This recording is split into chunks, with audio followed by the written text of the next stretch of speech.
Good morning, Quadcopter 101 here, and today's shout out goes to Leet Ninja Hacker. Leet Ninja Hacker was first to say first in one of my recent videos, and thus wins this shout out, so congratulations. Good morning, Quadcopter 101 here, and I have something really neat for you today, folks. This is the new Potensic Atom 2. New drone just came out, released by Potensic, of course. It's an upgrade to the popular Potensic. Now, normally, I would do both the tabletop review, which I'm doing right now, along with a flight review following the tabletop review. But this thing has so many new features added to it.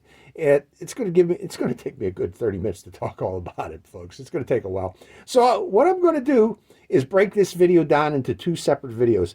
This tabletop review where I go over the drone and what's new about it.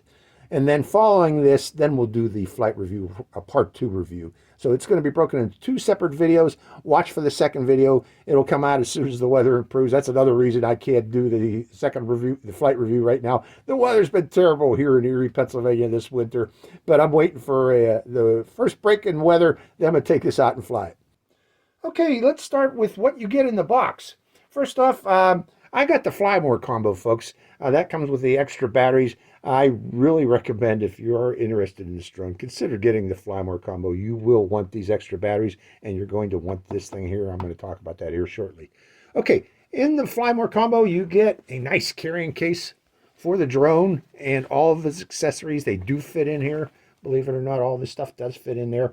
You also get an instruction manual, a mini instruction manual, quick start guide, along with several safety cards that go over the specific regulations that most countries have regarding these drones. Specifically, they have the United States, a safety card for the United States. There's a safety card in there for Europe. I believe there's even some in there for other countries besides Europe. I haven't gone through them all, but read those up. Read up on those and save yourself some hassle. So that you can fly safely with this particular drone. So I do recommend you read this. However, the actual full instruction manual is available for viewing and download off the internet. I'll include a link below where you can actually see that or download that. That goes into much greater detail of what this drone can do. And additionally, if you use the Potensic EVAP, they have a video instruction course on how to use this and what all the features of this drone are. I also strongly recommend that you view that video because I didn't before I took this drone out, and I made quite a few errors in my first attempt to review this drone out in the field. Okay, let's go over other things you get with this. Of course, you get the drone with this, the little Potensic Atom 2. You get the controller. You get two cables, on-the-go cables. These are for attaching your phone to the drone, so there's no Wi-Fi connection. The type of cables that you get is you get one Type-C cable for Android phones, and you get a Lightning cable for iPhones. So if you have an iPhone or an Android, newer iPhones and Androids, you should be able to use this. Other things you get a charging cable for the controller to charge the controller through a wall charger on your phone. You get 4 full sets of propellers, believe it or not. I don't know why you'd need 4 sets, but they give you, at least I got mine with the Fly More combo, along with a mini screwdriver, instructions for changing the propellers if you do, but that's what that screwdriver is for changing the propellers. And with my Fly More combo, I got 3 batteries total, along with a charger to plug into the main charger base. Now, this main charger base charges these batteries at 5 amps. It charges them rather rapidly, okay? I was surprised how fast it will charge up these batteries, okay? I think it was under an hour that I had a dead battery to a fully charged battery in under an hour. So, yeah, I recommend getting this thing, because if you don't get the Fly More combo, you don't get this, and you're going to have to charge these batteries using a Type-C wall charger, and that could take a lot more time than what this does. So that's what you get in the packet. Okay, let's start off with the drone. Okay, on the left here, this is the Potensic Atom 2 with the orange tip propellers. And on the right here is the original Potensic Atom, the Atom version, not the SE version, the Atom. Looking at them both have 3-axis gimbals, okay? Keeping in mind that the Atom SE does not have a 3-axis gimbal. The Atom SE that's also out there It has a simple up-down gimbal with electronic image stabilization. This does not. Both of these do have 3-axis stabilized gimbals. Okay, looking around at the design of both are very similar. This one has something of a different crosshatch pattern for cooling. This one has just straight bars across. But the belly of both have the same sensors. I'll talk about those sensors here shortly. But there is a difference in the cameras. I'm going to talk about that. That's the biggest difference between these two is the cameras. This has a much better camera. I'll talk about that in detail here shortly than the Potensic Atom. Just wanted to show you the two side by side against each other. But let's talk about the details of this new drone right now. Okay, this has a lot of upgrades over the previous Atom. Overall, it does have greater range now. Now we can go out to 10-kilometer range versus the 6-kilometer of the original Atom. But the biggest difference of this is its image sensor in this drone. This has a very good image sensor in it now. We have a larger half-inch 48 megapixel improved Sony camera image sensor in this as compared to the original Potensic, which had only a 1/3 inch 12 megapixels CMOS image sensor in there. Other things about it, it has 3-axis gimbal. If we look at the belly here, again, I mentioned it has the same features in the belly that the same sensors in the belly. Namely, we have an optical flow sensor right here. And this optical flow sensor looks directly beneath the drone, and based on the camera image that it sees, it can use that view to maintain position without using GPS. You do that mainly indoor flying, and I think it also might be doing it outdoors. I don't know, my sponsor will kick in here too. But a quick test flight that I've done with this out in the field, this thing held its position so rock steady that I find it hard to believe it was doing that just by GPS alone. Okay, I got a feeling that when you're close to the ground, this optical flow sensor also kicks in. Additionally, the altitude of this drone, hold of this drone when it's close to the ground, is also rock solid, and that's through these two sensors here. This is called a time of flight sensor, folks. What it does is, one of these is an emitter that sends a beam of infrared light to the ground that bounces off the ground, and then the light comes back up and is received by the receptor. Now, based on the time that light goes down to the ground and comes back up, you divide that, the time, the distance is calculated by the time it takes for that light to go and bounce up and come back to the drone. And the drone can use that to calculate the altitude of the drone above the ground when it's close to the ground. And that makes for very accurate capability of this drone to maintain its altitude position. Okay, let's go over in details now. I haven't talked more about this drone. First off, it's a folding drone, as you can see here, for maximum portability. It weighs only 245 grams, folks, with the battery included. That means this does not require registration in most countries or remote ID in most countries. However, it does have remote ID that can be turned off, or cannot be turned on. Or if you don't want it remote ID, you just don't turn it on. I'll talk about that here shortly when we get to that part. The video signal from this drone is very strong and clear. There's minimal lag, and that's mainly through the controller. I'll talk about the controller later. It's wind resistant up to level 5. That's 10.7 meters per second, or 24 mile per hour wind. You can also fly this really fast in sport mode, folks. It can go up to 16 meters per second. That's 36 miles per hour. When you're flying that, especially in trying an FPV, it feels like you're flying an FPV racer, this particular drone. The original Potensic did, at least. I haven't done the sport mode yet in this, but I got a feeling it's going to be the exact same. I was really surprised how fast this thing can go.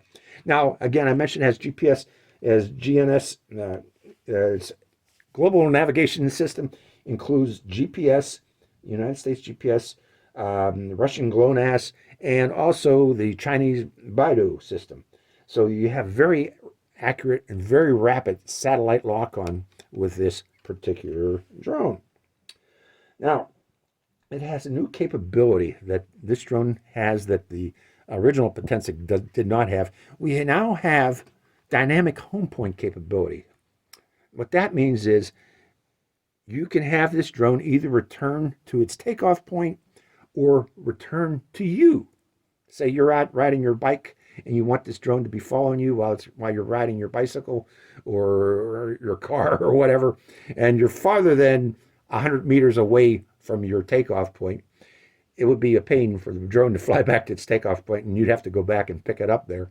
This drone will return to you if you tell it to. Okay, and I'll go into detail on that when we go take it out to fly. There are some exceptions to that.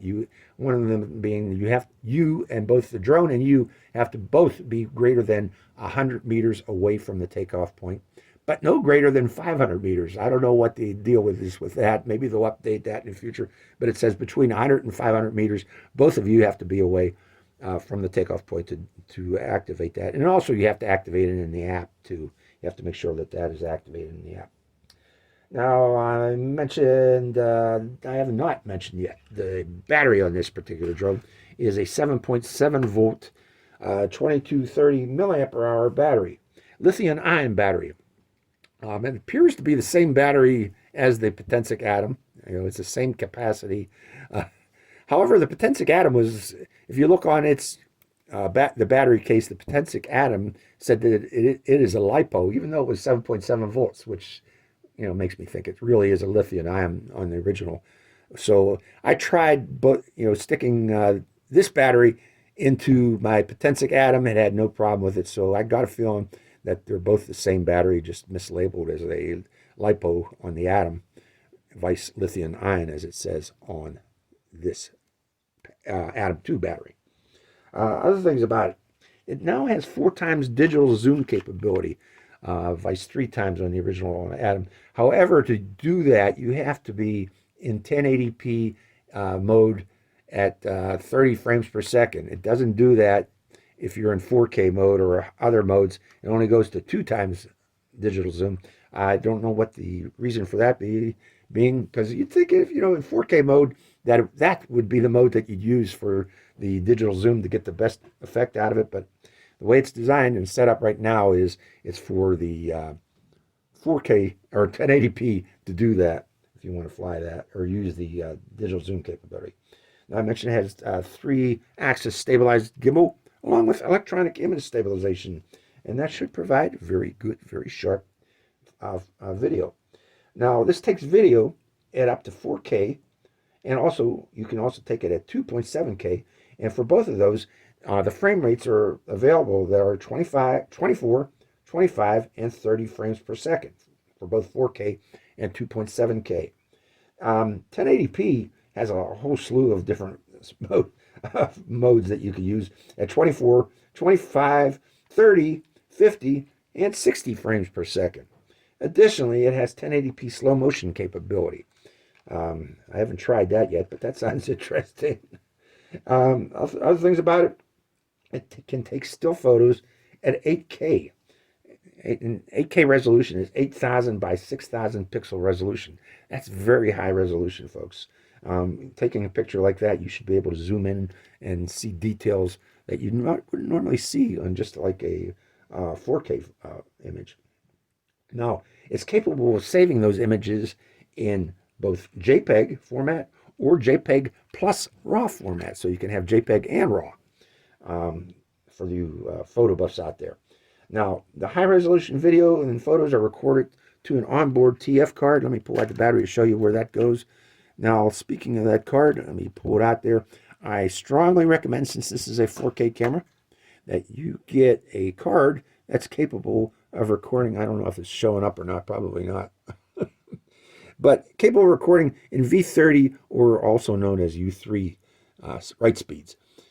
If you try to use a Class 10 card with this, you are probably going to run into problems trying to record in 4K. It would work at 1080p, or at 1080p at 30 frames per second. But if you go to 60 frames per second, or if you try to record in 4K, you're going to run into some issues, probably stuttering of the frames, maybe some frame dropping on that. So I strongly recommend that if you get this drone, get yourself a good camera card, good TF camera card, and save yourself some hassle there. Other things about it, I mentioned dynamic homepoint, and the video feed for this is higher resolution as compared to the Potensic Atom. This transmits video feed, the FPV video feed, to your phone at 1080p at 30 frames per second. The original Potensic Atom was 720p, so you should see on your phone a much clearer, much sharper image as compared to the original Atom. It has a lot of new app features. I'm going to talk about them when we get to the app, like Dolly Zoom Quickshot app. I want to try that out when we get out to the field. It also has new features available through the controller, like a new cruise control capability through the controller. I'm going to talk about that too. It also has new one-handed swipe to take off feature or auto takeoff capabilities through the app and also through the controller. And there are also some other different features that are applicable to the app, and we'll talk about them here when we go through the app. So let's talk about the controller next, folks. Okay, let's talk about the controller now. On the left here, we have the new Potensic Atom 2 controller, and on the right, we have the original Potensic Atom controller. As you can see, there's quite a difference in size between the two, quite a difference in weight between the two. This one has a much larger battery on it. I'll talk about that battery here shortly. That gives this controller up to 4 hours of control time. That's significant, okay, but that's good when you go out in the field. You want to fly for a long time, especially with your fly more packet. You're going to want that extra 4 hours. This one also has much greater range, and we'll talk about that too. So let me put the original Potensic Atom controller over here, and let's focus on the new Atom 2 controller. Now, as you see, it's larger, more powerful transmitter. It has FPV and control range of up to 10 kilometers, folks. 10 kilometers through this flat panel antenna on the top here. That's, and also a built-in Wi-Fi, or not Wi-Fi, but 5 gigahertz, actually not 5 gigahertz, 2.4 gigahertz transmission and FPV video reception is supposedly through this thing. So that gives it much greater range, using that lower frequency band to control and both control and do FPV video reception. I think it uses switching technology to be able to use both at the same time. But the connection to the phone is not through Wi-Fi, as you see through a lot of other drones, but through on-the-go cables. Okay, so you have direct connection to your phone. You get 2 cables provided, one Type-C or in one Lightning cable if you want to use a Apple phone with your controller instead of an Android. I'm an Android guy, so that's why I use a Type-C. Now, it has a 5,200 milliampere hour battery inside there that provides it up to 4 hours of battery life. The control sticks are customizable through the app. If you want to use mode 2 or mode 1, you can switch, back and forth, right side or left side. Additionally, these buttons up here are also customizable, but I'll go over the way they're set up right now. But they can be used for different features of this particular controller. Now, it does have one key takeoff capability, and I'll talk about that. To activate that, you press down the C1 button while pulling down on the stick at the same time. You also have to have it activated in the app to do such. Then you let go of this. This will start the motors, put them in idle. Then you let go of the throttle, and the air or the drone will take off automatically into the air. So if you want to use it for one key takeoff, you can. Now, it has also automatic return to home capability through this button here. And you could also end that return to home by additional press of the button, and that should stop the return to home if you do activate it. Now let's talk about these C1 buttons a little more detail. If you do a quick press of this button in its current setup, one press, this button, everything on the left side here is for working the camera. Everything on the right side is for working the drone. So a quick press of this button here will automatically tilt the camera down 0 degrees, and if you want to bring the camera back up automatically, quickly do another quick press of that button, and it will do such. 2 presses of this button will switch the camera modes between automatic and manual. If you want to use your manual settings, you can. If you want to go back to automatic, just press it 2 more times, and it will do such by a quick press. Additionally, this button here is for zooming in and zooming out of the video feed. So if you want to zoom in, you slide to the right, zoom out, slide to the left. Additionally, we have buttons for taking photo and video right here. I think it's long press for video and short press for taking photos. And on the right side here, this also can be customized, but a quick press of this switches between, this is your rates button. A quick press will switch between video speed, normal speed, and sports speed. Okay, video is very slow, so you get nice smooth videos. Press it again, and you'll get normal speed, which increases the speed of the drone to a normal a normal flight speed. Not too slow, but not too fast. But again, one more time, you go into sport mode, and it takes off, folks. It's a really fast drone. Now, if you do 2 presses of this, actually, if you push forward on the drone, let it get up to speed, and then do 2 quick presses on this, you can let go of the pitch stick, and the drone will maintain its speed.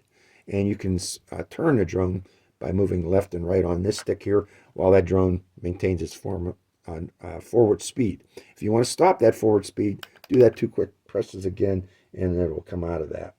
Now, I did mention that this side is just for cameras. Actually, you can use camera settings. You can use this right button here for adjusting camera settings. Let me talk about those camera settings. Now, if you hold this C1 button down and move the left dial, that adjusts the shutter speed of the camera. If you hold the C1 button down and adjust the right dial, that adjusts the ISO speed of the camera. If you hold the C2 button down and move the left dial, that adjusts the white balance. And if you hold the C2 button down and move the right dial, that adjusts the EM.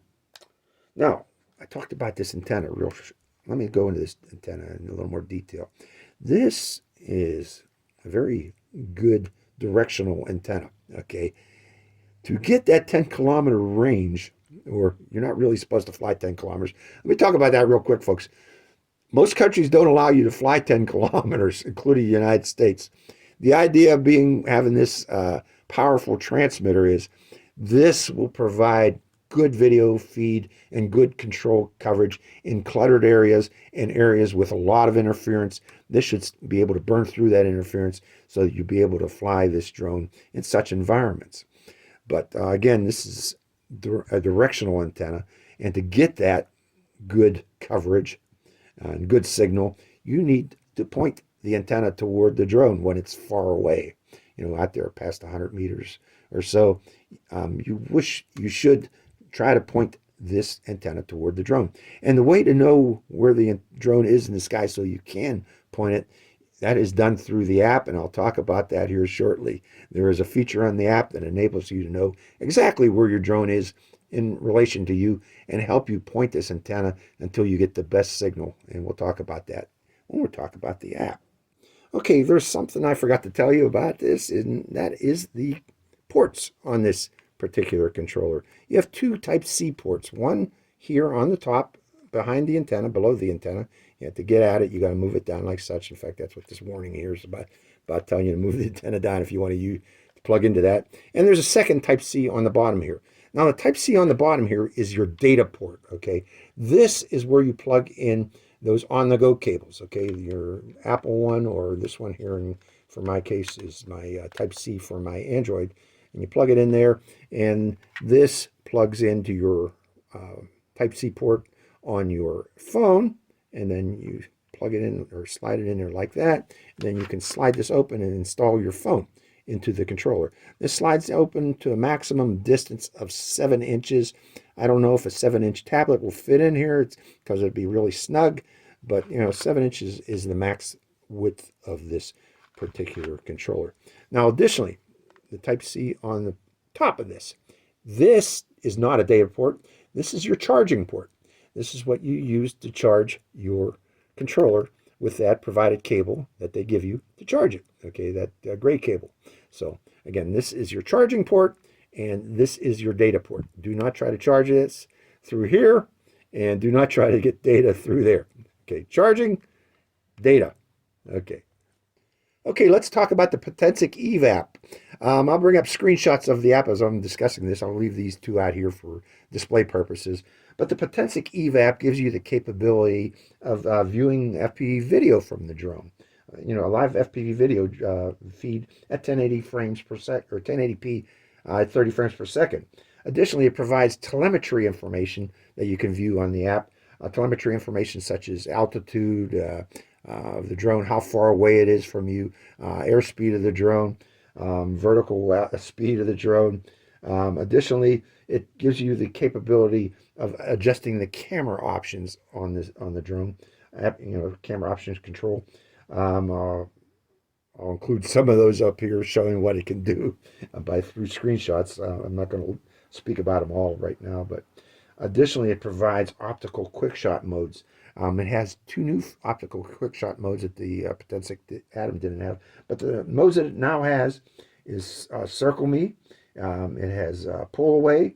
It has Rocket. It has Spiral. It has new Boomerang mode, and also it has the new Dolly Zoom mode, which is I'd like to really try, where the drone flies away from you while zooming in on you as it's flying away, and it gives you a neat. What it does is if it's zooming in on you as it's flying away, it maintains your picture in the center of the image while the background scenery gets larger and larger. That's a neat feature. I want to try that out.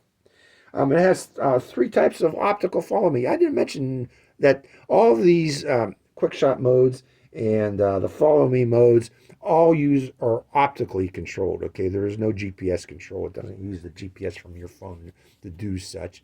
It just locks in on your image, and it uses that to calculate what's needed to do these modes. And I think that's a lot better than using the GPS, because GPS inaccuracy of different phones causes problems. If you're using optical, that works much better. And I've already did a test flight of this. It wasn't a review flight, but it was a test flight, and that worked very well, how well that this can lock in.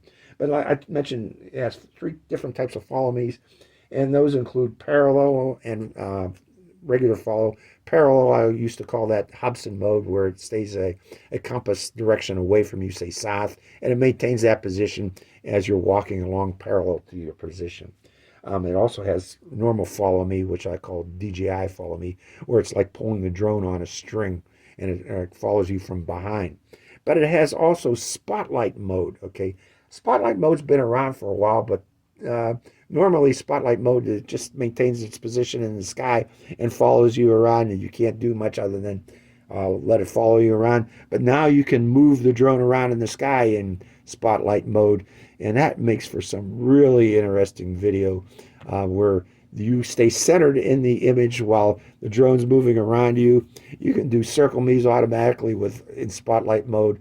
You can fly over your head, and it'll just stay on you at the same time, keeping you centered in the view. That is what's really neat about spotlight mode. It keeps you centered in the view. That is if you select centering in the app. It has a new AI night mode capability, where you can take video at night with that greater optical sensor that you got on this. It has that capability, so that's pretty neat too. For those of you that wish to fly your drone and record video at night. It also has GPS waypoint capability, where you can select different waypoint positions on the map, and the drone will fly to them. It has, again, selectable return to takeoff point, or if desired, dynamic return to controller capability. You have to set that up in the app. You have to turn that on in the app. But with that, you have to be a specified distance of between 100 to 500 meters away of both you and the drone. Have to be 100 to 500 meters away from the takeoff point to activate that. So keep that in mind if you are going to use that capability. It has smart battery info. It has a battery indicator on the top right, tells you the remaining battery voltage. It has a little indicator, red, saying how much battery has been used. But if you click on that, it will all tell you how much time remaining in the flight there is, and how much time remaining before it's going to do an automatic return to home. So keep that in mind too. That's neat to have that. And finally, it has the new attitude indicator in the lower left corner. The attitude indicator helps you aim this controller toward the drone. It tells you where the drone is in reference to your position, and then tells you which way you're facing. And you can adjust which way you're facing, and just up and down on this controller, and that will help you aim the controller toward the drone, and you'll see indication change from blue to green, telling you that you are pointed directly at the drone. That attitude indicator also has a new wind speed warning capability. Say the wind is greater than level 3 and the drone is crabbing greatly in the wind. First off, if the drone is crabbing greatly into the wind, you'll get everything on that attitude indicator will turn red, warning you that you have high wind speeds. Additionally, a level indicator it'll show a number saying what the wind level is up there. Based on, it'll be 3, 4, or 5. Wind levels greater than 3 that shows up. If the wind is below level 3, nothing shows up, so keep that in mind. There's no warnings. But above level 3, you get a warning along with the direction that the wind is coming from, which is neat to know. So, if, say, you're flying far away, for those of you that can fly far away legally, if you're worried about coming back and worried about the wind, this will tell you which way the wind's blowing so you can plan accordingly to make sure that this drone comes back to you. Okay, before we go out there, I forgot to show you this, but this does come with a real nice carrying case for the drone and all its accessories, and all of that stuff that I just showed you does fit in here, folks.